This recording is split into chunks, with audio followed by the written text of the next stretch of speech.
हम लोग जो है UP PCS prelims test series 2023 के जो क्वेश्चन को है सॉल्व कर रहे थे। एंड ये मॉक टेस्ट आपको पता चलेगा इस मॉक टेस्ट को देने के बाद कि आपकी प्रिपरेशन किस स्तर पे हो रही है और कहाँ पे किन चीज़ों को आपको समय रहते सुधार कर लेना चाहिए। तो इससे पहले वाली वीडियो में हमने 50 क्वेश्चंस को सॉल्व किया था। आगे के 50 क्वेश्चंस को हम इस वीडियो में कवर करने जा रहे हैं।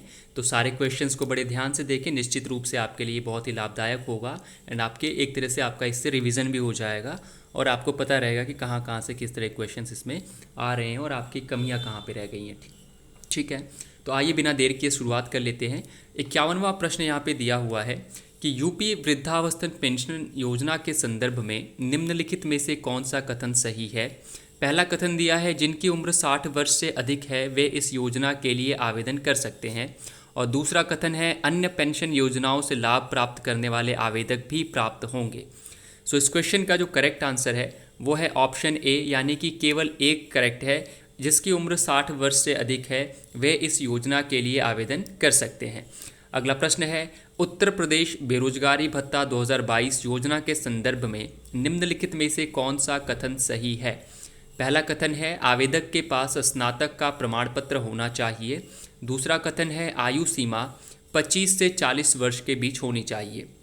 नीचे दिए गए कूट में से आपको सही कथन का जो है चयन करना है। ऑप्शन ए कहता है केवल एक सही है, ऑप्शन बी है एक तथा दो दोनों सही हैं, ऑप्शन सी है केवल दो सही है, या ऑप्शन डी है न तो एक और ना ही दो। तो क्वेश्चन नंबर 52 का जो correct answer that is option C, आयु सीमा 25 से 40 वर्ष के बीच होनी चाहिए। आवेदक के पास स्नातक का प्रमाण पत्र होना या न होना ऐसी कोई बात नहीं कही गई है।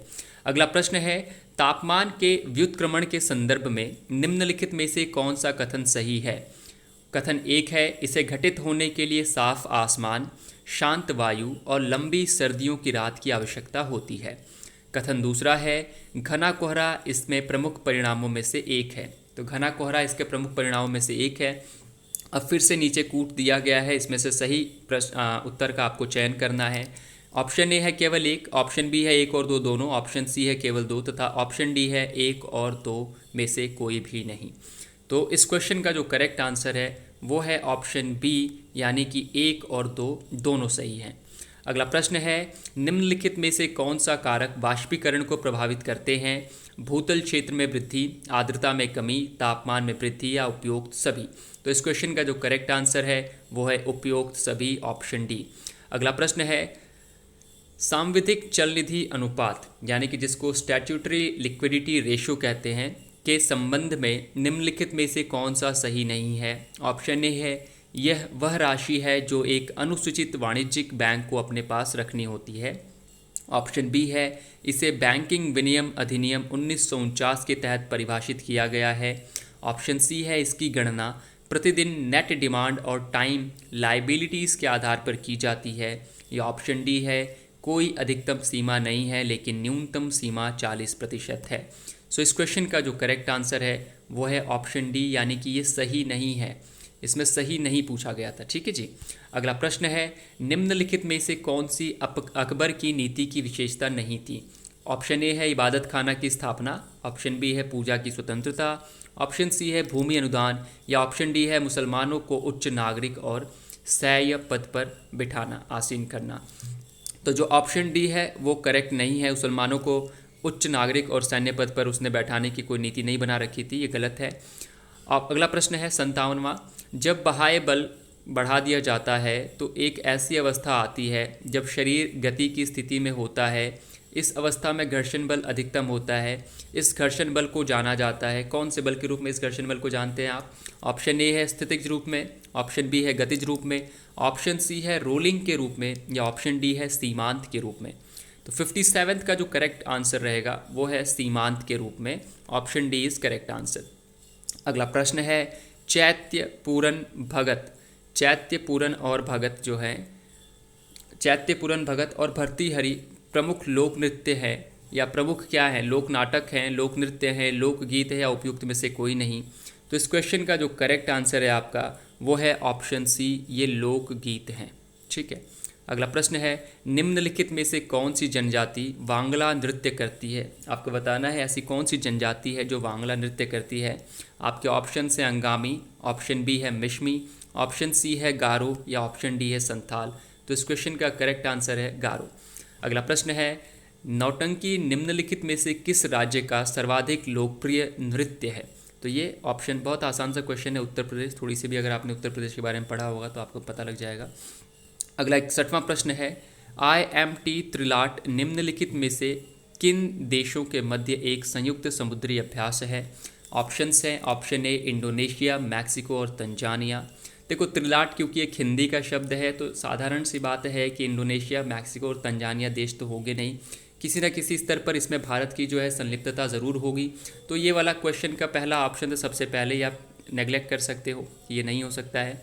ऑप्शन बी है भारत, मलेशिया और ताइवान, क्योंकि यहाँ पे भारत लिखा है तो हो सकता है भारत इसमें इन्वॉल्व हो। ऑप्शन सी है इंडोनेशिया, म्यांमार और थाईलैंड, तो इसमें भी भारत नहीं है क्योंकि इसमें शब्द हिंदी त्रिलाट लिखा हुआ है। मेरे को पता नहीं आंसर करेक्ट क्या होना चाहिए, पर फिर भी मैं एक कह सकते हैं कि एक आइडिया लगा रहा हूँ। और ऑप्शन डी है भारत, मोजाम्बिक और तंजानिया। सो IMT, ठीक है जी। सो आई इंडिया, एम से हो जाएगा मोजाम्बिक और टी से तंजानिया। मेरे ख्याल से ये क्वेश्चन सही होगा, ऑप्शन डी इसका करेक्ट आंसर है, बिल्कुल सही होगा ये, ठीक है। अगला प्रश्न है, उत्तर प्रदेश के महत्वपूर्ण मेलों तथा त्योहारों के संदर्भ में सूची 1 को सूची 2 से सुमेलित कीजिए तथा सूचियों में नीचे दिए गए कूट में से सही उत्तर का चयन कीजिए। एक तरफ मेले तथा त्यौहार दिए गए हैं और दूसरी तरफ स्थान दिया गया है। ऑप्शन ए में है दादरी का पशु मेला और उसके सामने बलियां हैं। ऑप्शन बी है सुलह कुल उत्सव आगरा, माघ मेला प्रयागराज या हरिदास जयंती मथुरा। देखिए इसमें जो करेक्ट आंसर है वो ऑप्शन ए है, क्योंकि ये सारे ही एकदम एक दूसरे के सामने लिखे हुए हैं, जो कि बिल्कुल सही है आपका, ठीक है। तो इसमें सबसे पहला जो दादरी का पशु मेला है, ये एशिया का सबसे बड़ा मेला है। पशु मेला जो लगता है एशिया में, ये दादरी का पशु मेला है जो कि बलिया में लगता है। सुलह कुल उत्सव हिंदू मुस्लिम आपसी एकता का एक प्रतीक है, सुलह कुल उत्सव जो कि आगरा में मनाया जाता है। माघ मेला जो है माघ माह में प्रयागराज में लगता है। एंड स्वामी हरिदास जो कृष्ण भक्त थे बहुत बड़े, अब देखिए हरिदास जी का अगर किसी ने भी नाम सुना होगा तो सीधा वो जानते हैं कृष्ण भक्त थे, तो मथुरा से ही संबंधित होंगे। कोई भी एक ऑप्शन अगर आपको पता है तो आप कहीं ना कहीं से आंसर ढूंढ लेंगे। तो इस क्वेश्चन का करेक्ट आंसर था ऑप्शन ए, यानी कि 1 2 3 4 ABCD सारे एक दूसरे से सही सुमेलित हैं। इसके बाद है अगला प्रश्न, चक्रवात तथा प्रति चक्रवात के संदर्भ में निम्नलिखित कथनों पर विचार कीजिए। पहला कथन है, उत्तरी गोलार्ध में चक्रवात दक्षिणावर्त होते हैं। क्या ये सही है या गलत है, आपको बताना है। प्रति चक्रवात में केंद्र पर दाब अधिक होता है। कोरियोलिस बल उष्णकटिबंधीय चक्रवात के निर्माण में बाधा उत्पन्न करते हैं। या बहिरुष्णकटिबंधीय चक्रवात पश्चिम से पूर्व की ओर बढ़ते हैं, जबकि उष्णकटिबंधीय चक्रवात पूर्व से पश्चिम की ओर। अब नीचे एक कूट दिया गया है, इसमें से आपको सही कथन का चयन करना है। इसमें पहला ऑप्शन है 1 तथा 2, दूसरा है 2 और तथा 4, तीसरा है 1 तथा 3 या डी है 3 तथा 4। तो इसमें से आपको करेक्ट आंसर का चयन करना है। इस क्वेश्चन का जो करेक्ट आंसर रहेगा आपका वो है ऑप्शन बी, यानी कि 2 तथा 4 दोनों सही हैं। ऑप्शन बी इसका करेक्ट आंसर है, यानी प्रति चक्रवात में केंद्र पर दाब अधिक होता है और बहिरुष्ण कटिबंधीय चक्रवात पश्चिम से पूर्व की ओर बढ़ते हैं तथा उष्णकटिबंधीय चक्रवात पूर्व से पश्चिम की ओर बढ़ते हैं। अगला प्रश्न है, धातुओं के संदर्भ में निम्नलिखित में से कौन सा कथन सही है या सही हैं। पहला कथन है, ये तन्य तथा आघात वर्ध्य होते हैं। दूसरा है, पारा एकमात्र ऐसी धातु है जो कमरे के तापमान पर द्रव्य अवस्था में होती है। तो आपको बताना है कि इनमें से कौन सा कथन सही है या सही हैं। मेरे ख्याल से अगर किसी ने बेसिक साइंस 10th लेवल तक की भी पढ़ी होगी तो उन्हें पता है कि ये आघातवर्ध्य एवं तन्य होती हैं। जितनी भी धातुएं होती हैं इनको जो है खींचकर तार के रूप में भी फैलाया जा सकता है और इनको पीट कर चादर के रूप में भी फैलाया जा सकता है, ठीक है जी। तो ये डक्टाइल एंड मैलेबल होती हैं। दूसरा है, पारा एकमात्र ऐसी धातु है जो कमरे के तापमान पर द्रव्यवस्था में होती है। ये भी करेक्ट है, यानी कि ऑप्शन बी इसका सही रहेगा, 1 तथा 2 दोनों। अगला प्रश्न है, निम्नलिखित में से किस समिति ने वित्तीय स्थिरता एवं विकास परिषद के संगठन की सिफारिश की थी। ऑप्शन ए है उर्जित पटेल समिति, ऑप्शन बी है रघुराम राजन समिति, ऑप्शन सी है उदय कोटक समिति या ऑप्शन डी है नरसिम्हन समिति। इस क्वेश्चन का जो करेक्ट आंसर है ये है रघुराम राजन समिति। अगला प्रश्न है, भारत में मनसबदारी व्यवस्था किसके द्वारा शुरू की गई थी? ऑप्शन ए है अकबर, ऑप्शन बी है चंगेज़ खान, ऑप्शन सी है बाबर या ऑप्शन डी है शाहजहां। तो आपको बताना है कि भारत में मनसबदारी प्रथा किसके द्वारा शुरू की गई थी। इस क्वेश्चन का करेक्ट आंसर है बाबर। आइए अगला प्रश्न देख लेते हैं एक बार। निम्नलिखित में से कौन सा उपग्रह का अनुप्रयोग है? पहला है आपदा प्रबंधन, दूसरा है टेली मेडिसिन, ऑप्शन सी है नेविगेशन या ऑप्शन डी है उपयुक्त सभी। इस क्वेश्चन का जो करेक्ट आंसर है वो है ऑप्शन डी उपयुक्त सभी। ठीक है जी। आइए अगला प्रश्न देख लेते हैं। अजंता की गुफाओं के संदर्भ में निम्नलिखित में से कौन सा कथन सही है? यह मध्य प्रदेश में स्थित है। अजंता की गुफाएं मध्य प्रदेश में स्थित हैं या नहीं है आपको जानना है। दूसरा है गुफाएं एक लंबवत चट्टान पर बनी है। तो आपको बताना है नीचे दिए गए कूट में से कौन सा सही है या सही है। तो इसमें जो ऑप्शन है अजंता की गुफाएं जो हैं ये महाराष्ट्र में है, तो ये मध्य प्रदेश वाला तो पहले ही गलत हो गया। और दूसरा जो है केवल दो सही है, यानी कि गुफाएं एक लंबवत चट्टान पर बनी है। तो केवल ऑप्शन बी, ऑप्शन जो दूसरा वाला कूट है वो सही है, यानी ऑप्शन सी करेक्ट आंसर हो जाएगा। अगला प्रश्न है ब्राह्मी लिपि को 1837 में निम्नलिखित में से किसके द्वारा पढ़ा गया था? ऑप्शन ए है अलेक्जेंडर कनिंघम, ऑप्शन बी है जेम्स प्रिंसेप, ऑप्शन सी है चार्ल्स विल्किंग्स या ऑप्शन डी है विल्फ्रेड वॉयनिच। तो इस क्वेश्चन का करेक्ट आंसर जो रहेगा वो है जेम्स प्रिंसेप। जेम्स प्रिंसेप द्वारा जो है 1837 में ब्राह्मी लिपि को जो है पढ़ा गया था। अगला प्रश्न है निम्नलिखित नीचे दिए गए जो है सूची दी गई है, सूची 1 को सूची 2 से सुमेलित कीजिए तथा सूचियों के नीचे दिए गए कूट को सही उत्तर का चयन करना है। तो सबसे पहला जो है कोणार्क, उसके बाद है मार्तंड, उसके बाद है सूर्य नारायण और मोढेरा। तो इसमें सबसे पहले देखो, मेरे को ज़्यादा तो नहीं पता इस बारे में, पर इतना ज़रूर पता है कि कोणार्क उड़ीसा में है। ठीक है, तो इसमें सी का जो दूसरा ऑप्शन है ये है यहाँ पे, यानी कि जहाँ तक मुझे लगता है ये वाला प्रश्न पूरा करेक्ट होगा। कोणार्क उड़ीसा में है, इतना मुझे 100% की गारंटी है, बाकियों का मुझे पता नहीं है। तो इस क्वेश्चन का जो करेक्ट आंसर रहेगा वो डी ही है। ठीक है जी, बिल्कुल सही है ये डी, यानी कि ए का चौथा ये गुजरात, मोढेरा कहाँ है? गुजरात में है। बी का तीसरा कहाँ पे आएगा? सूर्य नारायण आंध्र प्रदेश, और उसके बाद जो है मार्तंड जो है जम्मू कश्मीर, और उसके बाद कोणार्क जो है उड़ीसा। अगला प्रश्न देख लेते हैं एक बार। उत्तर प्रदेश की महत्वपूर्ण कला और शिल्प के संदर्भ में सूची 1 को सूची 2 से सुमेलित कीजिए तथा सूचियों के नीचे दिए गए कूट में से सही उत्तर का चयन कीजिए। इसमें कला और शिल्प दिया गया है और दूसरी तरफ जो है दिया गया है सूची या स्थान दिया गया है। तो एक तरफ है स्टोन क्राफ्ट, पीतल के बर्तन की काम या मिट्टी के बर्तन। ठीक है, मिट्टी के बर्तन। दूसरी ओर है खुर्जा, मुरादाबाद, वाराणसी और आगरा। तो इसमें सूची 1 को सूची 2 से सही सुमेलित करना है और आपको बताना है इनमें से कौन सा सही है, कूट सही है इसमें। तो जो 71 है इसका डी सही रहेगा, यानी ए का चौथा, ए का क्या आएगा? स्टोन क्राफ्ट जो है आगरा से संबंधित है। बी का जो है दूसरा, यानी पीतल के बर्तन मुरादाबाद में बनते हैं। सी का तीसरा, यानी कि किंगकाम जो है वाराणसी है। और डी का चौथा, यानी खुर्जा, ये जो है आपका मिट्टी के बर्तन से संबंधित है। तो ऑप्शन डी जो है ये इसका करेक्ट रहेगा। ठीक है, आइए अगला प्रश्न देख लेते हैं एक बार।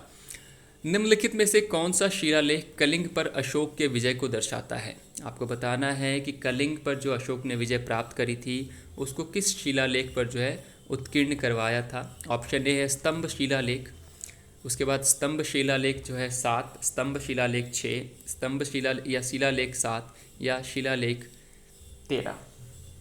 तो इनमें से कौन सा करेक्ट रहेगा? 72वें का जो करेक्ट आंसर है वो ऑप्शन डी है, शिलालेख 13। ऑप्शन डी इसका जो है करेक्ट आंसर है आपका। ठीक है जी, शिलालेख 13 इसका करेक्ट आंसर है। अगला प्रश्न है सूची 1 को सूची 2 से सुमेलित कीजिए तथा सूचियों के नीचे दिए गए कूट से सही उत्तर का चयन कीजिए। एक तरफ नदी है और इसका दूसरी ओर जो है प्राचीन नाम दिया गया। देखो, मेरे को इस क्वेश्चन का ज़्यादा नहीं पता है, पर इतना पता है कि एक नदी है जिसको सदा नीरा कहा जाता था और वो है गंडक। तो मैंने सबसे पहले सी को मिला दिया 4 से। अब देख लेते हैं आगे कि सी 4 से कहाँ पे मिल रहा है।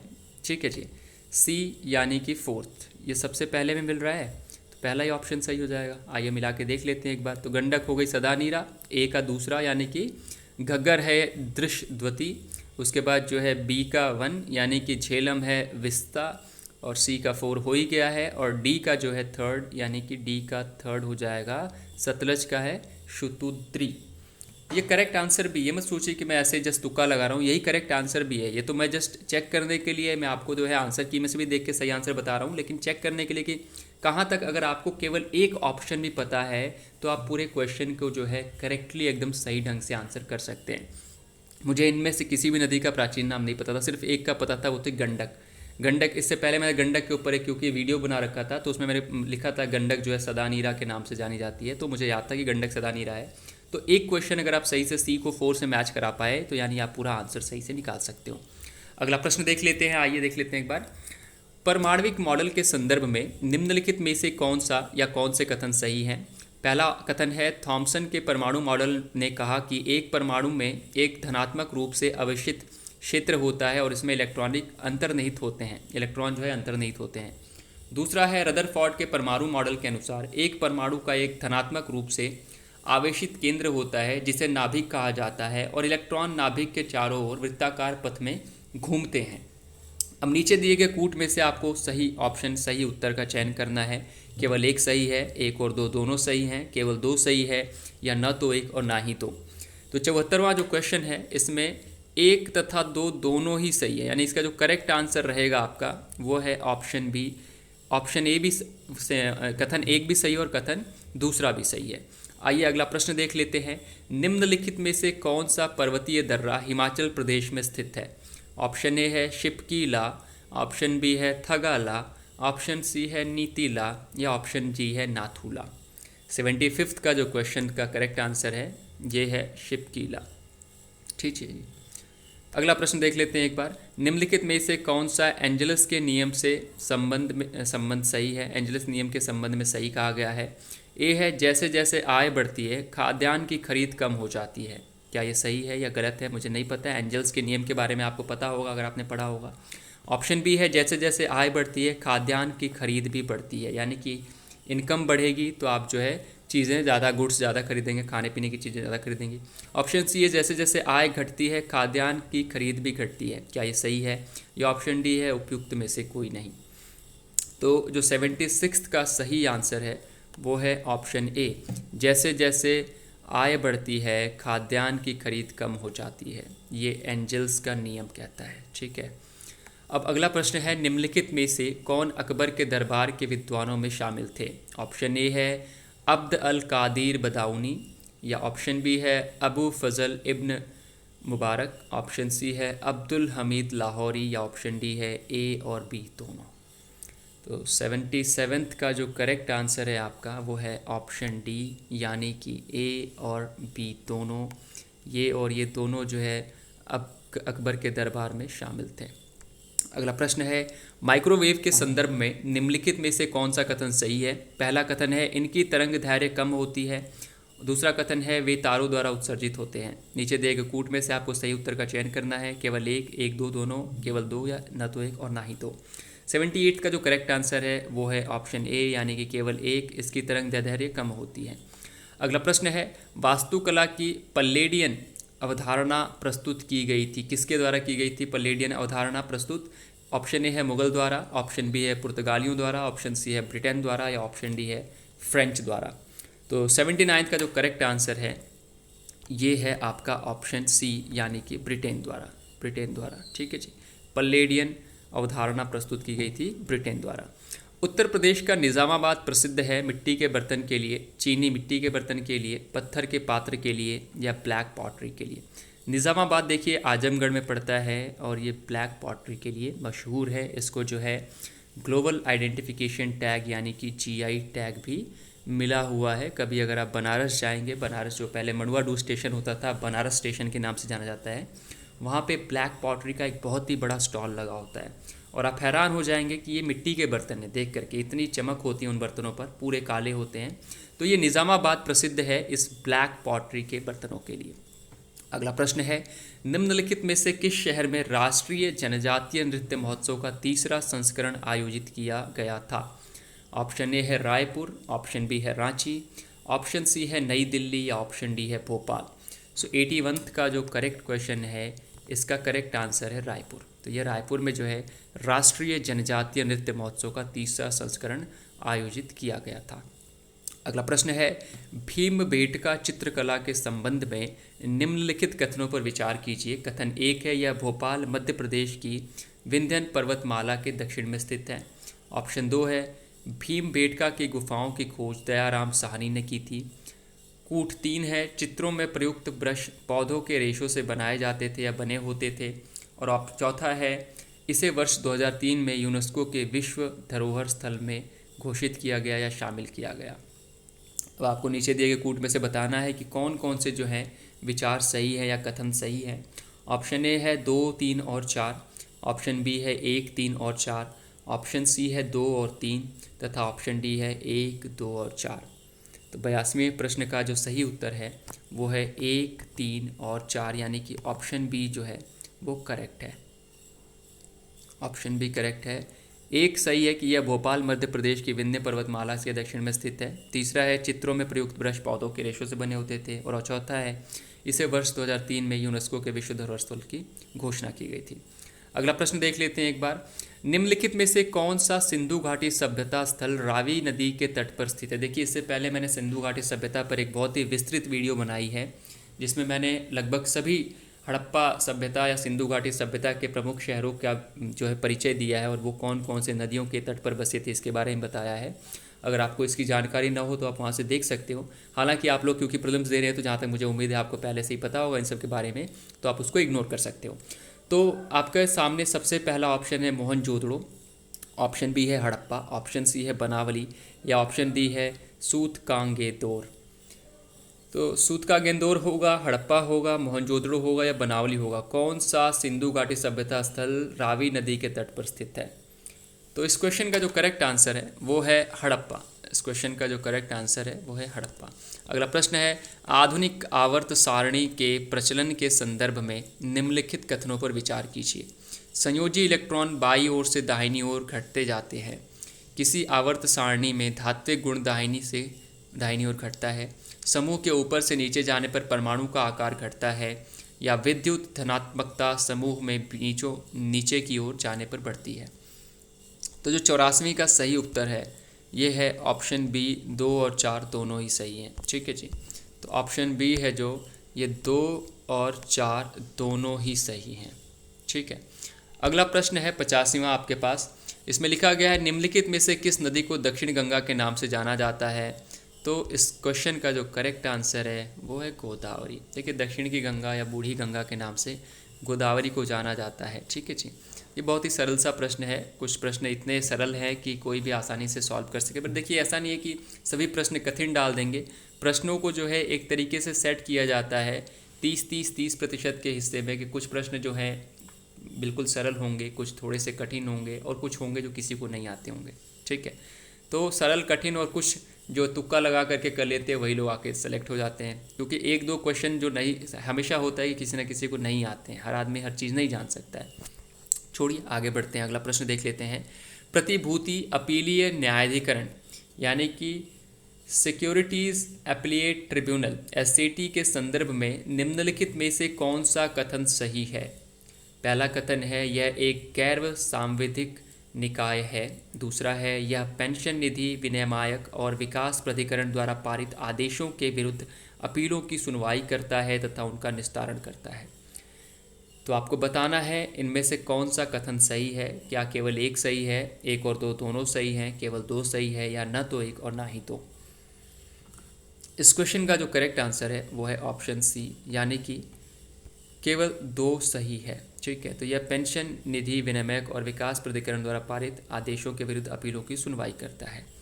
अगला प्रश्न है, हाल ही में समाचारों में रहा ग्रेट नॉट क्या है? ग्रेट नॉट क्या है? क्या एक पक्षी है, सांप है, मकड़ी है या मेंढक है? इस क्वेश्चन का करेक्ट आंसर है यह एक पक्षी है। ठीक है, अगला प्रश्न है, उम्र बढ़ने के कारण सिलियरी मांसपेशियों में धीरे धीरे कमजोरी होने के कारण उत्पन्न होने वाला दृष्टि दोष क्या कहलाता है? तो ये जो दृष्टि दोष होता है उम्र के साथ आता है, इसको बोलते हैं प्रेस्योपिया। ठीक है, प्रेस्योपिया कहा जाता है इसे। अगला प्रश्न है, निम्नलिखित में से कौन से 2 युग्म सही सुमेलित हैं? एक तरफ लोक नृत्य दिया गया है, दूसरी ओर क्षेत्र दिया गया है। आपको बताना है कौन सा करेक्ट है। देखो, मेरे को एक तो साफ साफ पता है कि घूमर राजस्थान का है। ठीक है, लावणी महाराष्ट्र का है। तो आइए मिला लेते हैं कौन सा सही है कौन सा करेक्ट है। सही दो कौन कौन से हैं भाई साहब? तो दुल्हम सामने है और पांडवानी सामने है, यानी 1 और 4 दोनों ही सही हैं। तो इस क्वेश्चन का जो करेक्ट आंसर आएगा वो है ऑप्शन डी। तो ये दोनों एक दूसरे के सामने तो सुमेलित थे नहीं, ये घूमर ऊपर नीचे कर दिया गया है। तो ऑप्शन डी 1 तथा 4 89 का करेक्ट है। आइए अगला प्रश्न देख लेते हैं एक बार फिर से। कथक नृत्य के संदर्भ में निम्नलिखित में से कौन सा कथन सही है या सही है? इसकी उत्पत्ति आंध्र प्रदेश में हुई है, ठीक है। और दूसरा है, नृत्य का यह रूप रामायण और महाभारत की महाकाव्य कथाओं का वर्णन करता है। अब आपको नीचे दिए गए कूट में से बताना है कि कौन सा कथन सत्य है और कौन सा कथन असत्य है। तो देखो, नृत्य का यह रूप रामायण और महाभारत की महाकथाओं के बारे में जो है वर्णन करता है, लेकिन यह आंध्र प्रदेश में इसकी उत्पत्ति नहीं हुई। देखो, कथक जो है उत्तर प्रदेश का नृत्य है और कथकली जो है ये आपका तमिलनाडु का नृत्य है। तो इसकी आंध्र प्रदेश में तो उत्पत्ति नहीं हुई है, साफ सी बात है। तो केवल 2 सही है। अगला प्रश्न देख लेते हैं एक बार। भगवान नटराज की मूर्ति को किस राजवंश के शासकों द्वारा निर्मित किया गया था? भगवान नटराज की जो मूर्ति है आपने देखी है, उसको जो है किन शासकों या राजवंशों द्वारा निर्मित किया गया था? ऑप्शन ए है चोल, ऑप्शन बी चेर, पल्लव या पांड्या। 91वां प्रश्न है, आपको बताना है कि भगवान नटराज की मूर्ति किस राजवंश द्वारा बनाई गई थी। तो इस क्वेश्चन का जो करेक्ट आंसर है वो है चोल, ठीक है। अगला प्रश्न है, निम्नलिखित में से कौन सा सही सुमेलित नहीं है? एक तरफ प्रदेश है और दूसरी तरफ जो है लोक नृत्य दिया गया है। अब इसमें आपको बताना है कि कौन सा सही सुमेलित नहीं है। असम भोरताल, गोवा फुड़गी, त्रिपुरा होगा जेरी या महाराष्ट्र राउत नाच। 92 का करेक्ट आंसर आपको बताना है कि कौन सा सही नहीं है। तो इस क्वेश्चन का जो करेक्ट आंसर है वो आपका ऑप्शन डी है, महाराष्ट्र राउत नाच। ये इनकरेक्ट है, ठीक है जी। अगला प्रश्न देख लेते हैं आप एक बार। उत्तर वैदिक काल का शासन के संदर्भ में सूची 1 को सूची 2 से सुमेलित कीजिए तथा सूचियों के नीचे दिए गए कूट से सही उत्तर का चयन कीजिए। एक तरफ पदाधिकारी दिए गए हैं, दूसरी तरफ उनके कार्य दिए गए हैं। तो आपको बताना है कि कौन सा सही है। ए है भागा दुखा, बी है सुता, पालागल या अक्षवाप, लेखाकार, संदेशवाहक, कर संग्राहक या रथ सारथी। आपको इनमें से बताना है कि कौन सा कूट सही है। सो देखिए, जहाँ तक मुझे पता है कि भागा दुगा जो है कर संग्राहक को कहा जाता था, कर संग्राहक। तो ए का तीसरा तो मुझे इसी एक में केवल दिख रहा है, तो ये ऑप्शन बिल्कुल करेक्ट है। बी का चौथा है सुता या सूतपुत्र। आपने सुना होगा ना, सूतपुत्र कहा जाता था कर्ण को, है ना, सूतपुत्र कर्ण। सुता का मतलब रथ सारथी। रथ सूतपुत्र क्यों? क्योंकि कहा जाता था कर्ण जो है रथ हाँकने वाले का बेटा था। तो सूता हो गया रथ सारथी। उसके बाद सी का जो है दूसरा है यानी पालागल जो है संदेशवाहक, और डी का चौथा जो है, डी का चौथा हो जाएगा अक्षवाप का जो है लेखाकार हो जाएगा, ठीक है। अगला प्रश्न देख लेते हैं एक बार। दर्द निवारक के रूप में जाना जाता है एनाल्जेसिक को या एंटीपायरेटिक को या एंटीबायोटिक को या उपयुक्त में से कोई नहीं। दर्द निवारक कौन सा इनमें से आपको बताना है।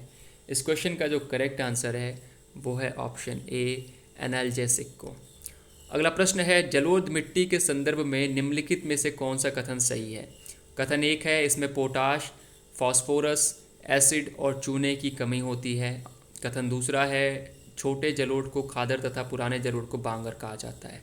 अब आपको बताना है कि इनमें से कौन सा कथन सही है या कौन से कथन सही है या कौन सा कूट सही है। सो 95 का जो करेक्ट क्वेश्चन है वो है ऑप्शन सी, यानी कि छोटे जलोढ़ को खादर तथा पुराने जलोढ़ को बांगर कहा जाता है।